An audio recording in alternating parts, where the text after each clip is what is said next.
Stop right there. If you're still using UPI directly from your bank account, you are literally leaving money on the table.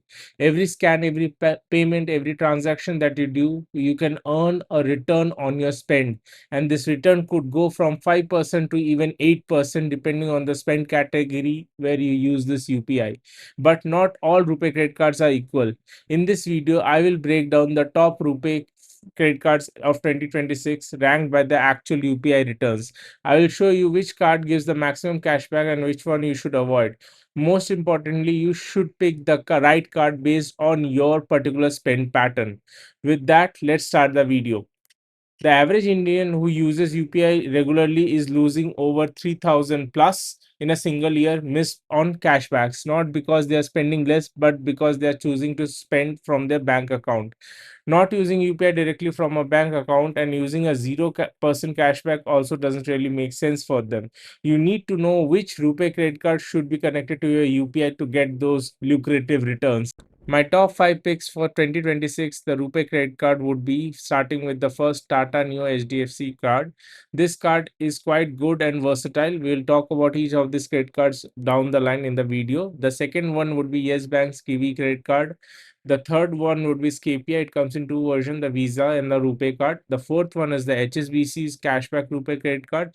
And the fifth one is kind of a fuel and bill payment oriented RuPay card. We will reveal the mystery towards the end of the video, but I would strongly insist be there towards the end of the video because this fuel card can help you save a lot of money if you are a spender on the fuel. Given these days the fuel prices are going high, you can easily save 5 to 7% with this credit card. Now, with that, before going into the details of this credit card, I just wanted to touch upon how this RuPay credit card ecosystem actually works. Because for the people who are using UPI, they are more used to adding their bank account and add the UPI link to their bank account. But in any app like Google GPay or a Paytm or a Phone Pay, there is also an option to add a credit card, but right now it mostly supports the RuPay credit card variants only. There you can add these respective cards whatever you want to pay, and you always get an option when you scan a particular QR. Do you want to pay from your bank or do you want to pay from your RuPay card? And with that you select and do the payment. A quick note, the P2P transfers with the RuPay credit card won't give you any reward points, and there is a monthly capping on the reward cashback that you can get with these cards. Now, with that, let's start with the first card, the Tata Neu Infinity HDFC credit card. This card is actually a quite costly card if you have to consider like 1500 plus GST. However, it is currently running an offer where you can get this card absolutely free with a lifetime free option. The cashback or the UPI returns on this card on a base rate is 1.5% Neo coins. However, if you spend on a Tata ecosystem using this card, you can get the cashback up to 10%, which is like huge. So I would strongly suggest to have this card given this is free of cost. Secondly, the returns on your Tata brands are quite good. 10% cashback in no way is a bad return. Third, there are international and domestic launch accesses as well, and you get fuel surcharge waiver of 1% too, which is great.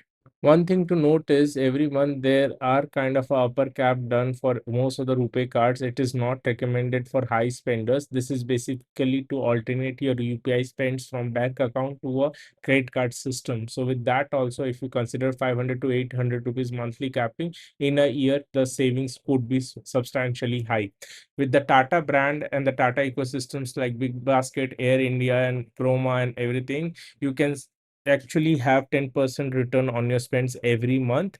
Just make sure that it's within that upper cap of 500 to 800 rupees cashback returns. More than that you won't get the cashback with the RuPay cards. RuPay cards more or less have these kind of upper capping. Take any card for that matter, you will see that. But however, the intention here is to get the maximum value even with the UPI spends with using the right credit card. The second card would be the Kiwi YES Bank credit card. This is again a great credit card to hold. With this, it's basically a lifetime free card, but the main caveat here is you get 5% UPI reward or 5% cashback on using this card, which is huge. The card was built with one purpose: to give you maximum cashback on your UPI spends. the basic UPI return is 1.5% on your UPI, but if you get the neon tire, you can earn up to 5% cashback. And this is not about any neo coins or any points. You get direct cashback, real rupees adjusted in your statement, and that too with a free lifetime card. So you can have any spend done on it and get the return adjusted with your statement. And the special part of this is it is not tied to any particular ecosystem. The 5% return that I am talking about in the neon tire can be done on any of the categories. There are exclusions for each of the RuPay credit card. I have covered it towards the end of the video, but on most of the UPI spends, basically you will get these great return with the right credit card.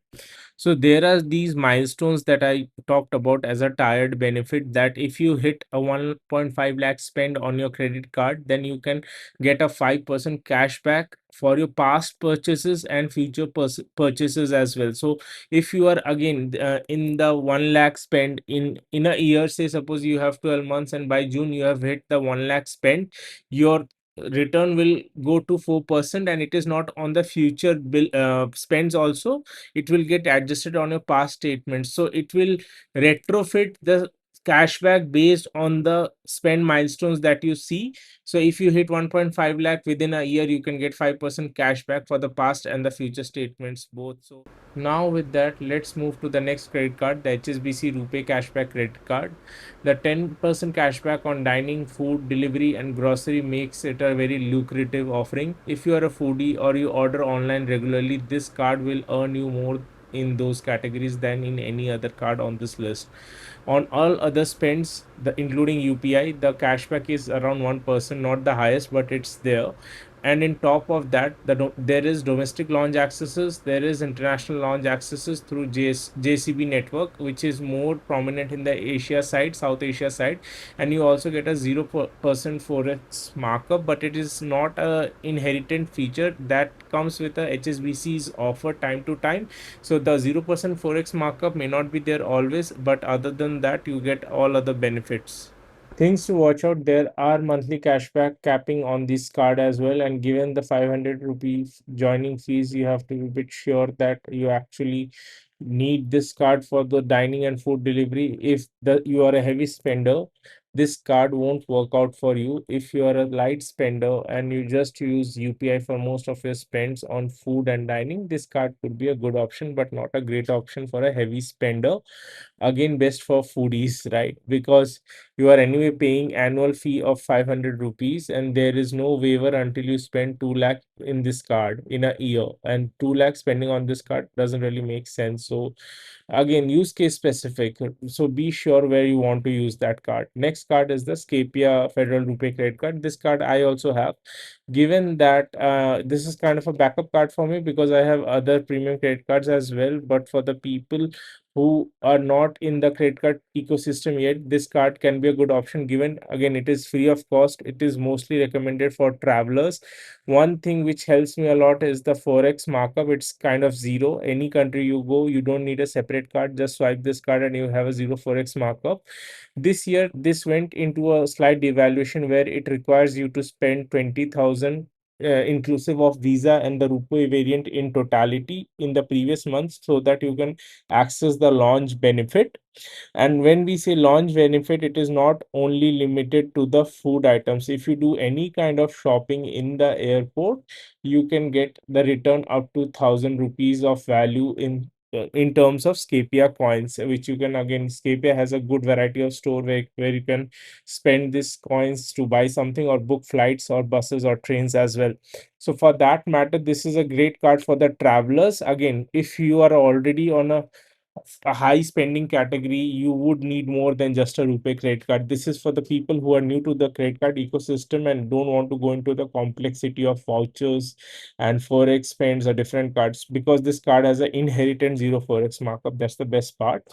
And you can use it for getting into the shopping of like domestic airport. You can get into a shopping worth 1,000 rupees every time. Any number of times you go to a airport in a month, you can do that 1,000 rupees swipe. So when you have a to and fro flight, you can do 1,000 rupees shopping in one time and 1,000 rupees while coming back.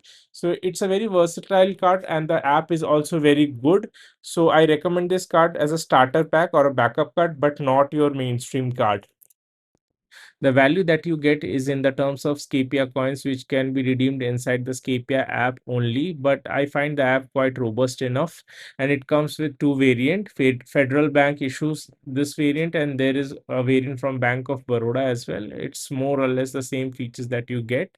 I think this is a good card, given the acceptance ratio on this card is quite high, and it has a lower entry barrier. You can use this card along with the other travel credit card. So that travel credit card you can use for launch access, and this credit card you can do the airport shopping worth up to 1,000 rupees each time you visit the airport. That way you can redeem maximum value. The four cards that we have discussed till now, a summary of that would be the Tata Neo card, the Yes Bank Kiwi credit card, the Scapia card, and HSBC Cashback card. So the versatile cards are more or less the Kiwi credit card and the Tata Neo Infinity credit card. But for the travel with zero forex with Scapia, you can't go wrong. HSBC Cashback is more niche towards the dining side of things, and other than that, the other category capping is very less, so I won't recommend it for other categories. I know there is a fifth card. Now we will touch upon that. I just wanted to summarize the cards that we have discussed till now, and I'm not going into the depth of each card. If you want me to create for any particular credit card that you see on the screen a dedicated video, do let me know, where I will take you to the depth of eligibility, the advantage and the disadvantage of that card, and you can decide for yourself if those cards will be good for your spend or not. Couple of mistakes that people should avoid while using RuPay credit cards for the UPI payments. Mistake number one, never make P2P transfers with the RuPay credit card using UPI, because it won't give you any cashback. The cashback on the UPI spends only accounted for the merchant payments, not to your friends or family. So make sure you remember that. Second is, you should always track the monthly spends on one particular RuPay credit card, because each UPI spends that you do with your RuPay credit card will have a monthly capping like 500, 600, whatever card you use. Make sure that beyond that capping, you don't utilize that card for the next spend. If you hold multiple RuPay cards, that would be a better strategy rather than overspending on one card and you won't get a good value out of it. Mistake number three is treating every return like a 1 rupee value. It is not. If depends on the credit card that you're using. Like if you use Scapia credit card, the 5 Scapia is not equal to 5 rupees, right? If you use one new coin, it is not 1 rupee. So you would have to see that point to rupee value conversion so that you can understand the real return out of it. If you're earning 5 Scapia coins on a particular spend, you may not be earning 5%, rather a 1% value. So you would have to understand that concept of coins, points, and the actual value of those points. Mistake number four, choosing the card that doesn't match your lifestyle. As I said, like I use KPI because I travel a lot, but if you are into food, the HSBC cashback will be a better pick. If you are into a Tata ecosystem related spends, then the Tata Neo card will be a better pick. Given what is your spend pattern, you have to decide which credit card combo will make sense for you. Now you can see here the above list of exclusions that are there for each of the credit card. So these are kind of a restricted categories where your spends or swipes won't really give you any sort of return, except for certain exceptions for certain credit cards. So make a note of it, take a screenshot if you want, so that you remember which category will give you return and which won't, right? And I remember that you guys will be asking that what about that fifth card that you initially spoke about. Just have some patience, we'll talk about that towards the end, because it's a very niche card towards the fuel and utilities related spend, so I have kept it for the last. But these restricted categories are equally important for all of you, so that you may not lose out on the value that you could get if you would have swiped a different card for these categories. There are cards which can give you return on those categories as well, but but they are not RuPay card. My personal strategy with RuPay credit card is not getting very good return because I utilize RuPay cards mostly for the UPI payments, and given there are upper limit or upper cap every month for each of the cards, I will use the combo of the cards depending on my spend pattern. For an example, I can use Kiwi with Scapia and Tata Neo wherever I want, because anyway these three cards are free for me. I'm not losing anything, right? So just use a combo of it. So that's my strategy personally I will do. And with that, I'll just request all of you take some pause and do like and subscribe my video if you think this is adding value to your knowledge. Going to the next step of the last credit card, where we'll touch upon the fuel card that we were all waiting for. It is the IDFC's First Power Plus card. It is one of those RuPay credit cards, and its main power is actually for your FASTag, for your fuel payments, for your bill payments. You get great value out of it. I haven't seen any such fuel card which can give you cashback even on your fast tag payments that you do on the toll. I mean, that way this card is great. And if you have HPCL related spends that come across 8,000 to 12,000 monthly, which is like a quite a high spend in a month, then this is a great card for you. You will get 6.5% return on the fuel. And on the grocery also, you get around 5% return, and the utilities also you have 5% return, but the monthly cap is around 2,000 rupees. So you have to check that before you expect a higher return. So there will be caps on the RuPay card, but given with all the things accounted for, this is quite like a hidden gem that gives you return on the fast tag, on your utilities bill payment, on your groceries as well. And it has a special feature also, like a roadside assistance, which you get worth 1,400 rupees value. Thank you all for watching this video. Hope this was useful. If you want me to cover any other RuPay credit card that I may have missed, or you think it's a better variant to what we have discussed today, do let me know in the comments. I will be more than happy to help here. Thank you all. Do subscribe and like the channel and click that bell icon for more such notifications.